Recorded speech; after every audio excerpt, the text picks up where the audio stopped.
Olá, bem-vindos na sétima aula de Introdução à Física Estelar, a segunda sobre o nucleossíntese. Na primeira, falamos sobre a teoria geral da nucleossíntese e nesta aula vamos falar especificamente daqueles processos nucleares que acontecem nas estrelas. E em todas as estrelas ocorre esse processo, a queima de hidrogênio. E durante a maior parte da vida das estrelas, isso é até o único processo de fusão nuclear que ocorre dentro deles. Então, ele é, eu diria, o mais importante.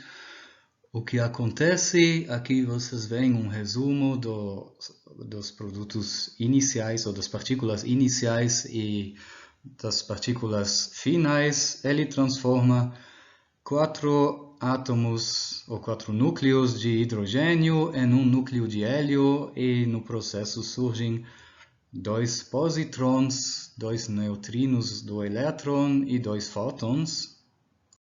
Mas isso são apenas as partículas de entrada e de saída.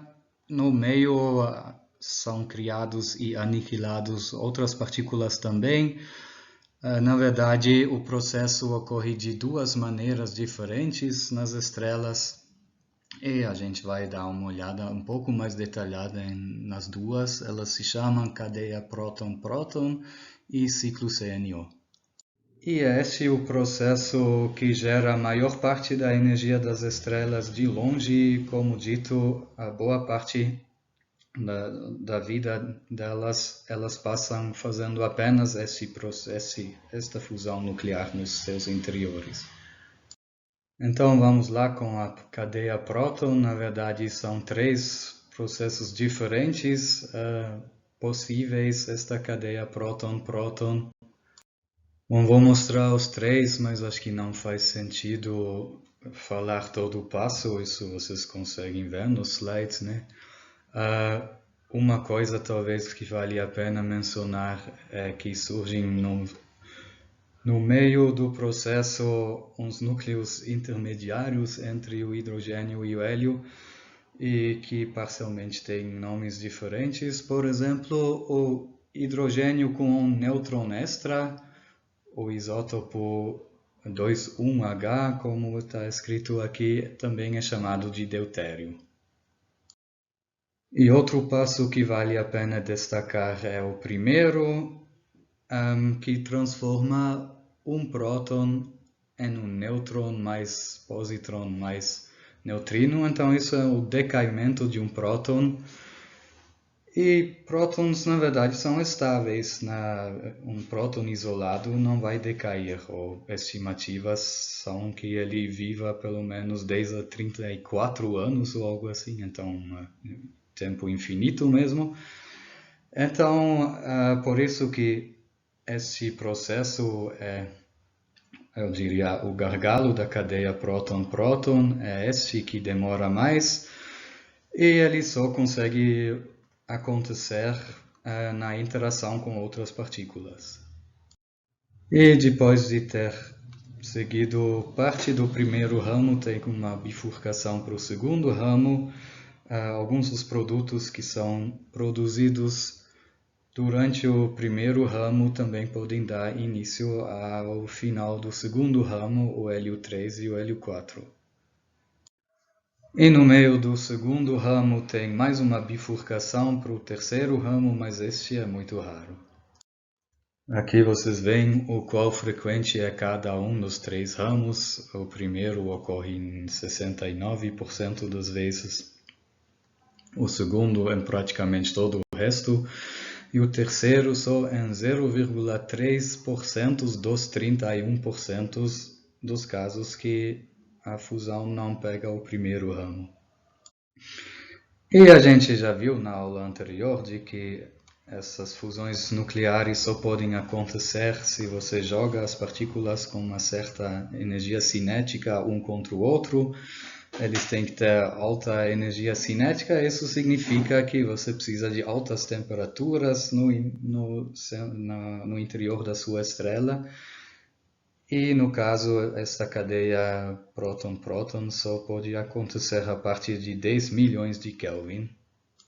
E na aula anterior também vemos esta fórmula aqui, uma aproximação para a energia liberada, que escreve a energia liberada como o produto das densidades ou das abundâncias das duas partículas envolvidas na formação e algumas potências da densidade e da temperatura. E no caso, as partículas envolvidas são partículas de hidrogênio, prótons, e a gente já chamou a fração da matéria em hidrogênio de X. Então, no caso, nosso Xi e nosso Xx são simplesmente aquele X. E as potências com aquelas entram densidade e temperatura são a primeira e a quarta, pelo menos perto de 15 milhões de Kelvin. O que faz como que podemos escrever esta fórmula aqui, os x e xx viram x em quadrado, etc. Mas o mais importante é mesmo a dependência da temperatura. A energia liberada na cadeia próton-próton é proporcional à quarta potência da temperatura. E se isso parece muito, esperem um pouquinho. Vamos dar uma olhada no segundo jeito de transformar hidrogênio em hélio, o ciclo CNO. E do ciclo CNO também existem dois ramos. Aqui o primeiro, de novo, não vou entrar em cada passo. O importante é se ver que envolve um núcleo de carbono que vai adquirindo cada vez mais núcleons até se tornar um nitrogênio 15.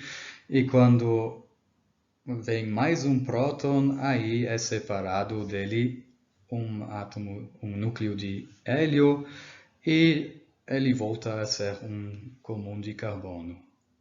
Ou seja, nosso núcleo de carbono, que no meio do processo também vira um núcleo de nitrogênio e de oxigênio, por isso o nome ciclo CNO, é um tipo de catalisador para esta transformação de hidrogênio em hélio. Aqui o segundo ramo, que é bem raro mesmo, ocorre em 0,04% das vezes. E aqui a aproximação da energia liberada por este processo em função de densidade e temperatura, e este processo aumenta sua geração de energia por T elevado a quase 20. O que faz que, aumentando a temperatura, ele logo ultrapassa a cadeia próton-próton em termos de geração de energia. Enquanto ele começa em 15 milhões de Kelvin a acontecer em 17 milhões de Kelvin, ele já começa a dominar a produção de hélio. E outro processo que acontece em estágios mais avançados da vida de uma estrela, a não ser nas estrelas de menor massa, esses nunca chegam a fazer algo mais do que queimar hidrogênio, é o processo tripla-alfa, um processo que transforma três partículas alfa, que é outro nome para núcleos de hélio, em um núcleo de carbono. Aí surge um fóton também. Só que este processo tem um passo intermediário. Primeiro, dois dos hélios formam um berílio e depois vem o terceiro hélio para formar finalmente o carbono. E aí surge um problema. O berílio é instável.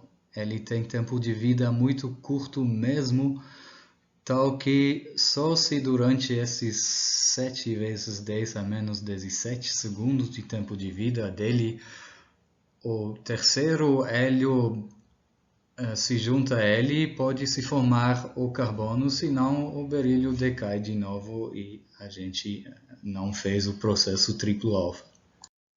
Então precisamos das três partículas alfa chegando ao mesmo tempo na mesma posição, um tipo de choque de três corpos.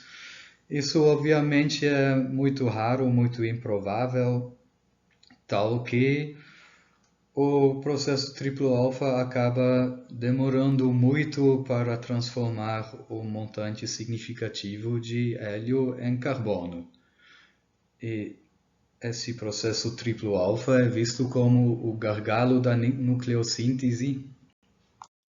Ele ocorre a partir de 100 milhões de Kelvin e aqui vocês veem a fórmula para estimar a energia liberada.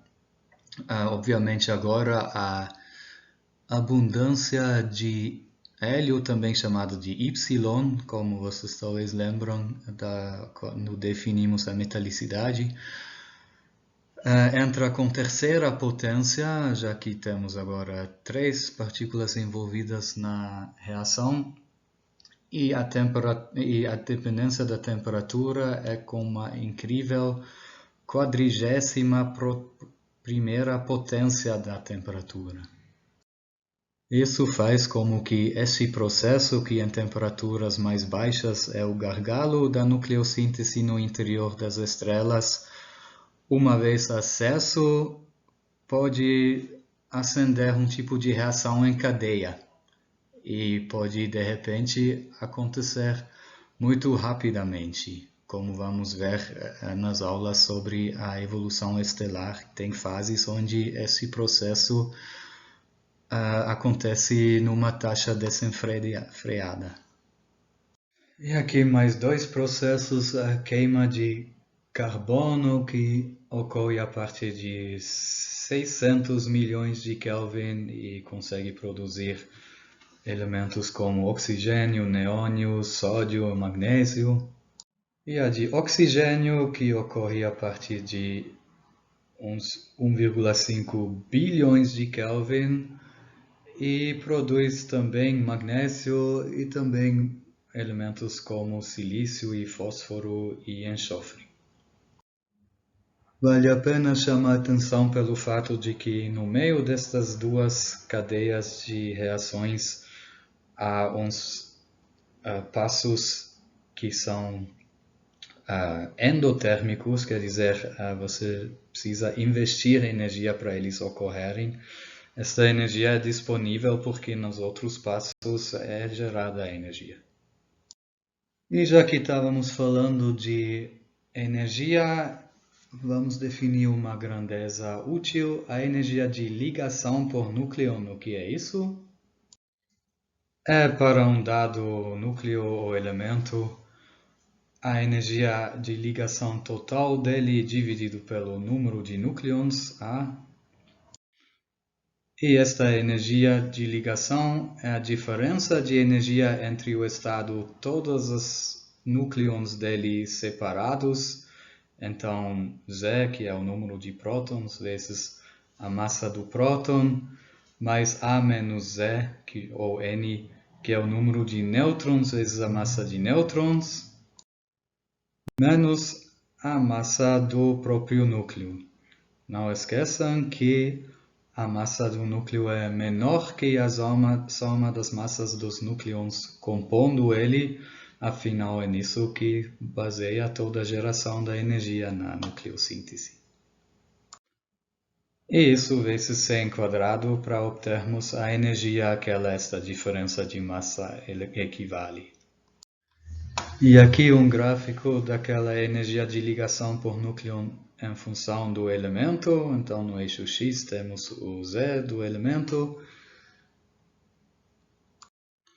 Os elementos com maior energia de ligação por núcleo são para aqueles foi liberado maior montante de energia na formação deles a partir dos seus núcleons. E isso é coisa que a natureza gosta de fazer, tal que esses são os elementos, são entre os núcleos mais frequentes do universo.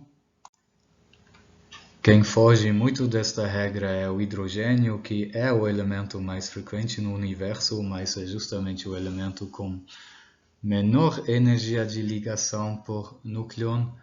Isso porque o hidrogênio simplesmente está lá desde o Big Bang e boa parte dele ainda não foi transformada em outros elementos, mas transformá-lo em outros elementos ia liberar energia. E é o passo de hidrogênio para hélio, aquele que é feito na queima de hidrogênio, que dá a maior subida nesse diagrama, então o passo que mais libera energia por núcleo. E durante a vida de uma estrela, como vamos ver na segunda metade dessa disciplina, ela faz passo por passo esses processos de fusão, e em cada processo então é gerada menos energia por núcleo, o que faz que os passos duram cada vez menos tempo, já que a estrela não de repente fica brilhando muito mais fracamente do que antes. Então, para poder brilhar a mesma taxa que antes, ou pelo menos uma taxa comparável, ela usa o combustível muito mais rapidamente, já que o combustível é muito menos rendoso. E essa energia de ligação por núcleo tem um máximo, esse máximo ocorre no ferro. Quer dizer que o ferro é o elemento com menor energia por núcleo, o que significa que nas fusões que levam ao ferro a partir de elementos mais leves é gerada a energia. Essas fusões são processos exotérmicos e podem ocorrer espontaneamente. Enquanto fazer fusões a partir do ferro para chegar em elementos mais pesados custa energia, e isso não ocorre tão espontaneamente assim. Mas elas podem acontecer, como vamos ver agora, desde que a energia que é necessitada para elas seja tirada de algum outro lugar. Mas a gente espera então que elas ocorrem em uma taxa bem mais baixa do que os processos até a produção de ferro, e que esses elementos além de ferro são mais raros do que os elementos do que o ferro e os elementos no caminho do hidrogênio para o ferro. Também porque existe mais um problema em fazer fusões com núcleos pesados, que é que quanto mais prótons você tem no seu núcleo, tanto mais alta é a barreira de Coulomb que ele ergue para partículas como prótons e partículas alfa conseguiram bater nele. Mas esta barreira não existe para partículas não carregadas. Os nêutrons conseguem passar pela barreira, ou simplesmente não há barreira para eles. Tal que a captura de nêutrons pode acontecer até em temperaturas não muito altas. Aqui se vê a reação que acontece na captura de um nêutron. O núcleo com número de prótons Z e número de massa total A captura um nêutron, tal que surge um núcleo com um A maior, mas o Z continua o mesmo, então vira um outro isótopo do mesmo elemento, e no processo ainda é emitido um fóton. Mas, obviamente, para fazer isso, precisamos de nêutrons livres, e isso pode parecer um problema, já que sabemos que nêutrons livres não são estáveis, eles decaem, se eu não me engano, em 888 segundos. Então, não é muito claro se existem nêutrons livres nas estrelas, mas eles existem sim. Tem processos que ocorrem nos interiores das estrelas, naquelas nêutrons livres são produzidos, como esses dois aqui mostrados. Especialmente o primeiro é de longe o principal dos processos naquelas surgem nêutrons livres, já que o carbono é bem mais frequente que o neônio. E também podemos olhar na nossa carta de nuclídeos o que acontece com o nosso núcleo que faz captura de um nêutron.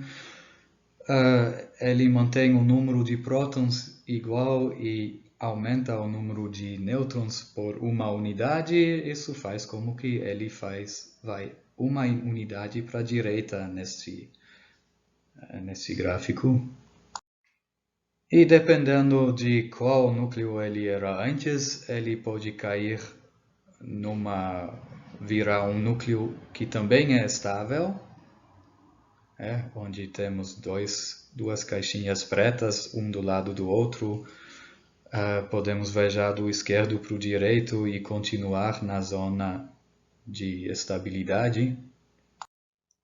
Mas também pode ser que caímos de uma caixinha preta para uma azul, aí o núcleo se torna instável.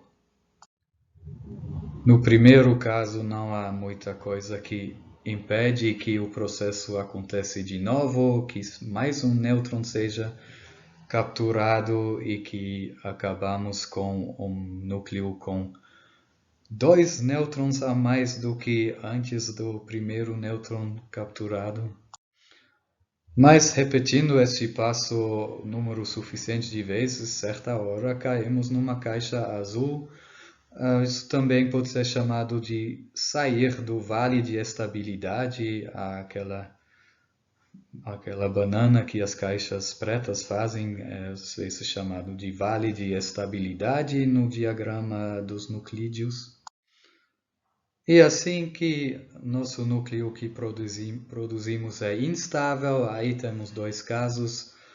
A densidade de nêutrons livres pode ser tão alta que o processo pode se repetir mesmo assim. A gente vai chegar nesse caso. Vamos primeiro dar uma olhada no outro caso, naquela densidade de nêutrons não é alta o suficiente para isso. Tipicamente densidades de 10 a 6 a 10 a 7 nêutrons por centímetro cúbico. Neste caso, o núcleo ou um dos nêutrons do núcleo vai fazer um decaimento chamado decaimento beta, porque é gerado uma partícula beta, que é nada outro do que um elétron. No processo, o processo é o seguinte: então, um dos nêutrons do núcleo vira um próton, tal que o número Z é aumentado por 1, mas o número de massa fica igual, o número de nêutrons é diminuído por 1, mas isso normalmente não é mostrado nesta anotação dos isótopos.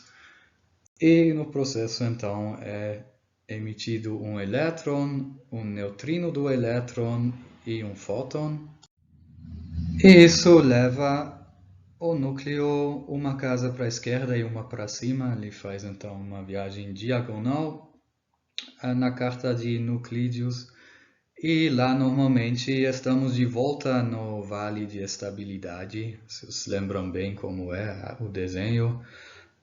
Viajando do lado direito do vale de volta para a esquerda, estamos de volta no vale.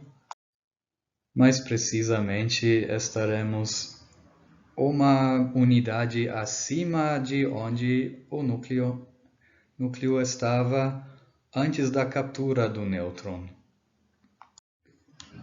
E o fato de que subimos uma linha, e simbolizado pelo Z mais 1, significa que agora temos um outro elemento do que antes, o próximo elemento do sistema periódico. E repetindo esse processo, capturando de vez em quando um nêutron e viajando uma unidade para a direita, e se nosso produto é instável, viajando de lá uma unidade para cima e uma para a esquerda, como mostra esta linha amarela, a gente então viaja lentamente ao longo do vale de estabilidade. E esse processo é chamado de processo S, do inglês slow, porque ele leva milhares de anos. Isso explica a existência dos elementos mais pesados que o ferro, como estrôncio, bário, chumbo, bismuto e outros. Uns 60% desses elementos são produzidos no interior das estrelas pelo processo S. Vamos para o outro caso, quando a densidade de nêutrons é sim alta o suficiente para o núcleo capturar mais um nêutron antes de fazer o decaimento beta. Tipicamente temos que estar em densidades de mais que 10 a 20 nêutrons livres por centímetro cúbico. Isso acontece, por exemplo, em supernovas. Só lá esse processo que gera os nêutrons livres acontece em frequência o suficiente para termos estas densidades. Supernovas a gente ainda vai falar numa aula mais para frente. Então, nesse caso, capturamos mais um nêutron e talvez mais um, etc. Viajando uma boa distância para a direita na carta dos nuclídeos. Isso rápido, né? Porque cada captura é mais rápida do que o tempo de vida do estado para o decaimento beta. Por isso, esse processo é chamado de processo R, do inglês rapid. E nesse processo são produzidos elementos mais pesados ainda do que aqueles que são gerados no processo S, elementos como germânio, xenônio, cádmio, platina e outros. Aqui um pequeno resumo na carta dos nuclídeos, o que os processos que a gente apresentou até agora fazem. A flecha cor de laranja são os processos que eu apresentei no início da aula, a queima de hidrogênio, triplo alfa, etc., que produzem os elementos até ferro. A partir de ferro, o processo S viaja ao longo do vale de estabilidade, enquanto o processo R pode se afastar bem dele, mas lá temos elementos extremamente instáveis e de lá se volta também para o vale de instabilidade. Ainda falta explicar por que temos também isótopos que ficam do outro lado do vale de estabilidade, acima ou à esquerda. Como esses surgem, eles devem ser formados pela captura de prótons, né? Só assim você sobe para cima desta vale. Mas eu não falei que isso era difícil por causa da barreira de Coulomb que os núcleos pesados apresentam. De fato, é difícil, é preciso de condições muito extremas para isso. Quer dizer, mais extremas ainda do que em supernovas, densidades muito altas, temperaturas acima de 1 bilhão de Kelvin. E talvez isso ocorra em processos que são entre os mais extremos do nosso universo, os tais de surtos de raios gama. A gente vai falar sobre eles em uma das últimas aulas. E o processo, então, desta captura rápida de prótons é chamado de RP, do inglês Rapid Proton Capture. E pelo processo RP podem surgir elementos como selênio, bromo, criptônio e outros. Isso nos leva de volta a esse diagrama que a gente viu no final das aulas sobre atmosferas estelares, onde apresentamos métodos como determinar as abundâncias dos elementos no universo, e lá a gente viu com qual frequência os elementos aparecem no universo, e agora temos os meios nas mãos para explicar porque certos elementos são muito frequentes e certos são mais raros no universo. Os primeiros dois elementos da tabela periódica, hidrogênio e hélio, são formados no Big Bang e nos primeiros 5 minutos da existência do universo. Isso não é assunto desta disciplina. Quem quer saber mais sobre isso, eu recomendo fazer noções de astronomia e cosmologia ou até introdução à cosmologia, onde é entrado ainda mais em detalhes sobre esses processos nos primórdios do universo. E esses dois juntos, como já falado, compõem da ordem de 98% da massa de todos os elementos no universo. simplesmente porque desde o Big Bang eles ainda não foram transformados. Dos próximos três a gente não falou muito ainda também, são esses lítio, berílio e bóron. Só de berílio falamos um pouco que ele é instável. E de fato, como vocês veem, esses três são extremamente subabundantes em comparação aos outros elementos daquela região da tabela periódica. Eles são justamente destruídos em estrelas. O fato de que tem mesmo assim um pouquinho deles no universo não vem de fusões no interior das estrelas, mas de reações no espaço interestelar mesmo, de choques de partículas que tem lá com raios cósmicos. Sobre isso a gente também não vai falar nesta disciplina. Depois vem um grupo chamado elementos alfa, são os elementos mais abundantes depois de hidrogênio e hélio. Carbono, nitrogênio, oxigênio, a gente viu no início desta aula em que processos esses são formados no processo triplo alfa e no ciclo CNO no interior das estrelas de baixa massa. Obviamente também são formados em estrelas de mais alta massa, mas a maior parte do que existe no universo agora desses elementos é formado nas estrelas de baixa massa. E os demais processos apresentados no início desta aula também ocorrem em estrelas por fusão que podemos chamar comum e geram todos os elementos até o ferro. Aqui vocês veem que o ferro apresenta um pico em abundância relativo aos elementos vizinhos na tabela periódica. E por fim, os elementos além de lá são produzidos nos processos que a gente apresentou no final desta aula, os processos SI, R e RP. E aqui vocês veem o mesmo resumo numa tabela periódica. Eu esqueci de mencionar os que aqui estão em violeta. Esses não são, você não acha no universo, eles são totalmente instáveis. Esses só são produzidos em laboratórios, em geradores de partículas. Então seriam os elementos de origem humana.